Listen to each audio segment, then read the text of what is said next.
Tidak hanya fisik, Islam juga sangat memperhatikan kesehatan mental. Mau tahu caranya? Imam Syafi'i memberikan 5 tips praktis yang relevan hingga hari ini. Jangan lewatkan, guys! 5 kunci kebahagiaan yang disampaikan oleh seorang ulama besar, salah satu madhab dalam bidang fikih namanya Imam Syafi'i. Beliau mengatakan ada 5 kunci kebahagiaan seseorang. Apabila 5 kunci ini ada, kita praktekkan menjadi paradigma hidup kita, menjadi panduan dalam kita menjalani kehidupan, insya Allah as-sa'adah atau kebahagiaan akan didapatkan dan dirasakan. Yang pertama kata beliau adalah memiliki kekayaan jiwa. Yang kedua, bagaimana seseorang mampu menahan diri untuk tidak menyakiti orang lain. Yang ketiga, berikhtiar. Yang keempat, memakai atau mengenakan pakaian takwa. Dan yang kelima, kalau mau bahagia, ini salah satu kunci yang utama apa? Yakin kepada Allah.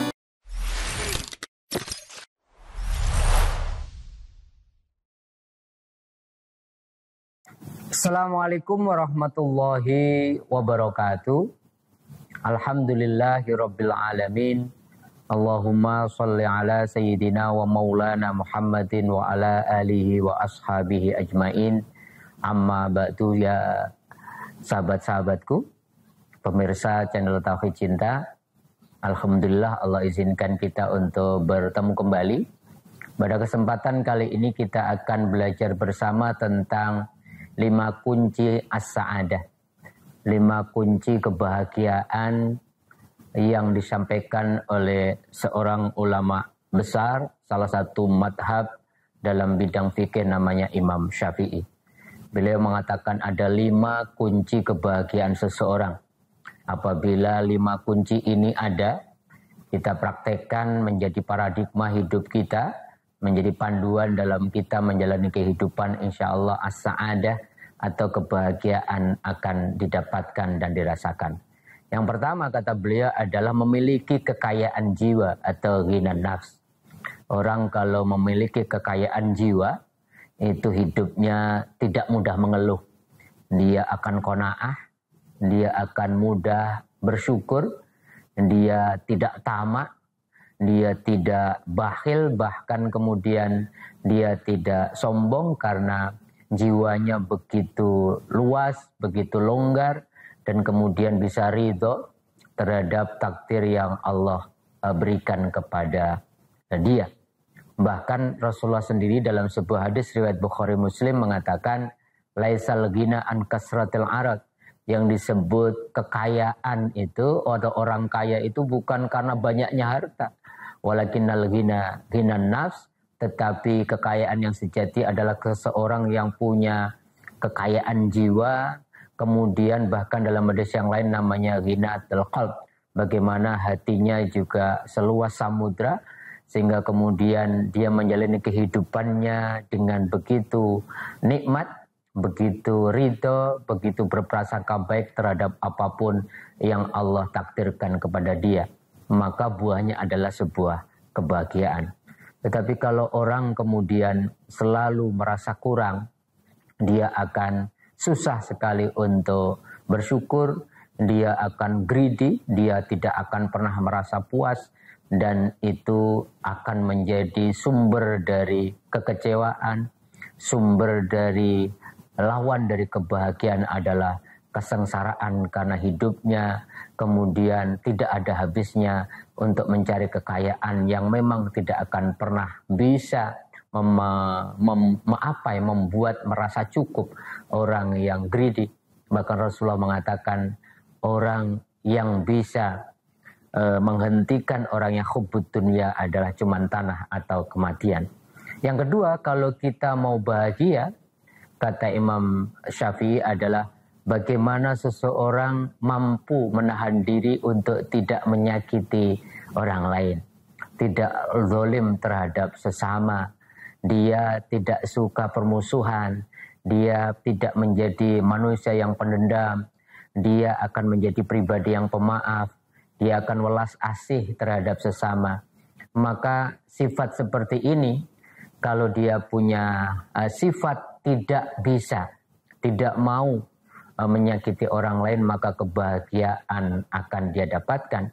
Tetapi kalau kemudian dia suka mendendam, dia kemudian suka mendolimi pihak lain, dia kemudian iri, dengki terhadap apapun yang kemudian dimiliki atau diberikan Allah kepada orang lain, maka jatuhnya nanti begitu banyak penyakit-penyakit yang lain yang akan menjauhkan dia dari ketenangan hidup dan kebahagiaan. Dia akan iri, dia akan dengki, dia akan memfitnah, dan dia tidak tenang dalam kehidupannya karena memikirkan orang lain. Padahal boleh jadi orang yang didengki, yang difitnah, dia bisa tidur dengan nyenyak, dengan kebahagiaan atau anugerah yang Allah titipkan. Yang ketiga, kata Imam Syafi'i, kalau Anda mau mendapatkan sa'adah atau kebahagiaan, bagaimana kemudian berikhtiar di dalam kesehariannya, memastikan apapun yang dia makan, apapun yang dipakai itu sesuatu yang jelas kehalalannya. Karena kehalalan itu kalau dalam makanan jelas, surat Al-Baqarah 168 Allah mengatakan, ya ayuhan nas kulu mimma fil ardi halalan thayyiba. Wahai manusia, makanlah dari apa-apa yang di bumi itu yang halal, yang juga jenisnya baik. Wala tattabi'u khutuwatis syaitan, dan jangan kalian mengikuti langkah-langkah syaitan. Innahu lakum aduwwum mubin. Ini di dalam konteks spiritual atau dalam bidang tasawuf, maka makanan yang tidak halal itu akan menjadi sel di dalam tubuh kita, dan sel itu kalau makanannya halal menjadi sel yang baik, yang akan kita juga mudah dan ringan untuk melakukan kebaikan dan amal soleh. Tapi sebaliknya, kalau makanan yang kita makan itu berasal dari yang haram atau subhat, maka akan membentuk sel-sel yang juga nanti begitu susah diajak untuk melakukan kebaikan dan kebajikan serta amal soleh, dan outputnya nanti kebahagiaan juga jauh dari kita. Selain itu, makanan yang halal juga akan dalam bahasa agama akan melahirkan keberkahan yang membuat kalau orang sudah berkah itu hidupnya begitu luar biasa. Mungkin tidak banyak, tapi kalau berkah itu menenangkan, menenteramkan, dan sekaligus membahagiakan. Yang keempat, Imam Syafi'i mengatakan salah satu kunci kebahagiaan yang kita bisa lakukan adalah memakai atau mengenakan pakaian takwa. Apa itu takwa, sahabat-sahabatku? Takwa itu adalah kita menjaga kesadaran kita, kita menjaga ingatan kita menjaga zikir kita akan Allah. Idealnya 24 jam. Kata Kanjeng Nabi mengatakan, ittaqillah haitsuma kunta. Menjagalah dirimu, jagalah ingatanmu, kesadaranmu akan Allah kapanpun, dimanapun, dan dalam kondisi apapun. Maka kalau orang yang bertakwa biasanya orang itu hidupnya untuk satu tujuan utama. Apa itu? Imtithalu awamirillah wajtinabu nawahi. Dia akan selalu dalam hidupnya hanya untuk menjalankan perintah Allah dan menjauhi larangannya. Maka kalau orang yang pakaiannya adalah pakaian takwa, hidupnya betul-betul untuk Allah. Inna sholati wa nusuki wa mahyaya wa mamati. Sungguhnya hidupnya, matinya, segala ibadahnya, segala aktivitasnya untuk Allah. Maka dia akan terus dalam kondisi apapun, apa yang Allah ridho dia lakukan, dan kebaikan yang Allah perintahkan itu pasti manfaatnya adalah untuk kebahagiaan manusia. Dan apa yang Allah larang dia jauhi, karena apapun yang dilarang itu selalu punya filosofi, itu akan menjerumuskan, membuat manusia sengsara. Ketaatan akan membeningkan hati seseorang yang buahnya adalah ketenangan. Kemaksiatan akan mengotori, bahkan menghitamkan, akan mengeruhkan hati seseorang, yang kemudian buahnya adalah kegelisahan, ketidaktenangan dalam hidup, dan jauh dari kebahagiaan. Oleh karenanya, kalau mau bahagia, ayo ketika kita punya pakaian fisik boleh, kita fashion silahkan mengikuti, tapi sesungguhnya walibasut taqwa dzalika khair.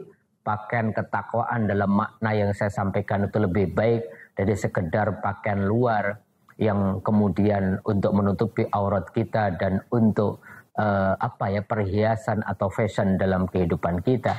Maka kalau kita mau terus menjadi pribadi yang bahagia, ayo pakaian takwa kita jadikan pakaian batin kita, akhlak kita 24 jam kalau bisa. Kemudian kita tidak meninggalkan apa-apa yang diperintahkan Allah, kita kerjakan, apa-apa yang dilarang kita tinggalkan. Dan yang kelima, kalau mau bahagia, ini salah satu kunci yang utama apa? Yakin kepada Allah. Yakin kepada Allah dalam segala kondisi. Karena apa? Iman itu maknanya merasa aman, merasa tentram, merasa nyaman. Sehingga melahirkan sebuah yang namanya kepercayaan kita sama Allah. Amantu billah itu berarti saya merasa aman, saya merasa nyaman, saya merasa tenang sehingga saya percaya kepada Allah. Iman yang mesti kita yakini, yakin kepada Allah dalam segala kondisi itu menjadikan kita optimisme. Orang yang beriman itu nggak pernah putus asa karena dia punya Allah, wakilnya itu Allah. Hasbunallahu wa ni'mal wakil, ni'mal maula wa ni'man nasir. Kalau orang sudah optimis karena punya Allah yang maha al-hayyu al-qayyum, yang maha kuasa atas segala sesuatu, yang maha mengurus segalanya, maka dia akan selalu berprasangka baik kepada Allah. Ini penting, kepercayaan kepada Allah akan menjadikan kita berprasangka baik, akan optimis, karena kita yakin Allah tidak akan pernah menguji kita di luar batas dan mampu kita. Dan setiap Allah menguji kita dengan kesulitan pada saat yang sama, sesungguhnya Allah telah memberikan kemudahan. Maka dengan itu, maka kemudian hidupnya akan bahagia. Bagaimana kita tidak tenang? Bagaimana tidak bahagia kalau kita pasrahkan urusan kita kepada Zat yang maha sempurna dan maha kuasa atas segala sesuatu.